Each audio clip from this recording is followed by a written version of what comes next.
What is the ultimate question in life? When you ask people that question, why, you'll get a whole variety of answers. It's not something I can answer right offhand. Where I'm going to go when I leave this life. When we say He is just, we mean it. These arrows, really, I should draw them like this. They don't get off the ground. God is absolutely holy. And I can go to church and become religious and give money and do good deeds, and it doesn't deal with the real problem. I've got a sin problem. I'm just a religious sinner at that point. And I can turn over a new leaf, and I can say, well, I'm going to try to do better. In fact, I could quit sinning. Well, could I? Can you? Have you ever met somebody? Really, these things, God doesn't grade on the curve. God doesn't stack us up against others in our culture. God stacks us up against His absolutely holy standard. When I was a college student, I was driving my car way too fast. I never do that anymore. Much wiser than that nowadays. But I was going way too fast, and I got pulled over, and I've never forgotten what happened, because in our culture, we tend to not understand what holiness means. Or, in our day, we've learned to kind of bend the rules, and you can talk yourself out of things. I grew up in a home where my folks meant what they said. But when I got into school, I found that you could kind of talk quick and get out of things. And so I got pulled over, and I thought, okay, rats, I got a ticket. But it was a serious enough. It was $27. Now, in those days, that was quite a bit of money. So I knew what to do. I'd had them before. And so I dressed up, and I went down to court. It was down in Salem. I was living in Portland, going to school at the time, but I went down to Salem to the court, and it was a fairly formal courtroom. And there was quite a few people in there, and I wasn't used to that kind of a traffic court.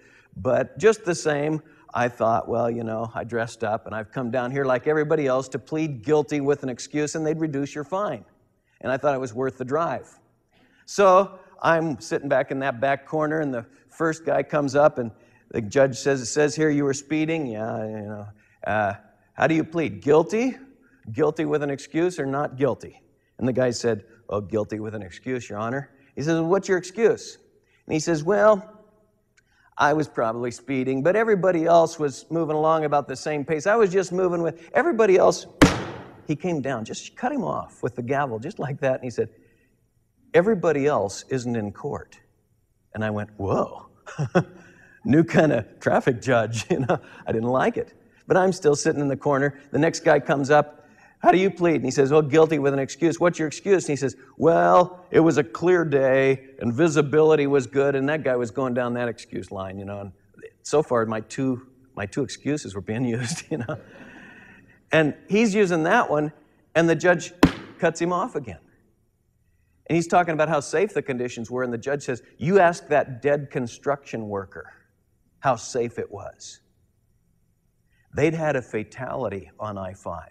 They were doing construction, and they'd had a fatality. And this judge was in no mood to mess with people's excuses. And I'm sitting in the corner going, whoa.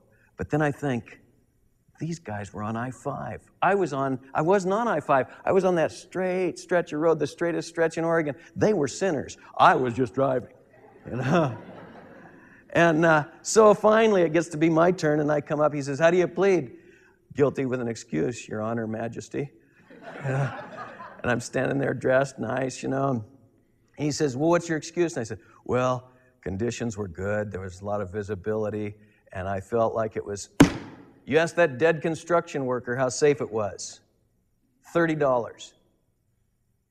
Now, wait a minute. I drove all the way down here. I dressed up, and my ticket goes up. And I thought, what's he saying? $30. Then I remembered everybody else's were $42 tickets, and he was reducing them to $30. He had in his shuffle, he had the wrong ticket. And he thought I was a sinner on I-5. And he reduced my $27 ticket to $30. So I said, Your Honor, sir, he gavelled me shut. And he said, one more word out of you and I'll hold you in contempt of court. And I went, whoa. And he threatened me with a jail sentence. And now I'm not just upset, I'm angry. And I'm sitting there thinking, what should I do? And he said, one more word. And I'm thinking, should I or shouldn't I? You know? And I stood there, and I look over here, and there's this bailiff saying, come on. And I look at the judge, and I walk away just seething. And I come over, and the bailiff says, and I said, he had the wrong ticket. He didn't even know. My ticket went up. He said, don't you mess with that judge. And he pushed me out the door, and he gets me out in the hall. And I said, he didn't. He said, listen, you can appeal it. He told me, why do I tell this story?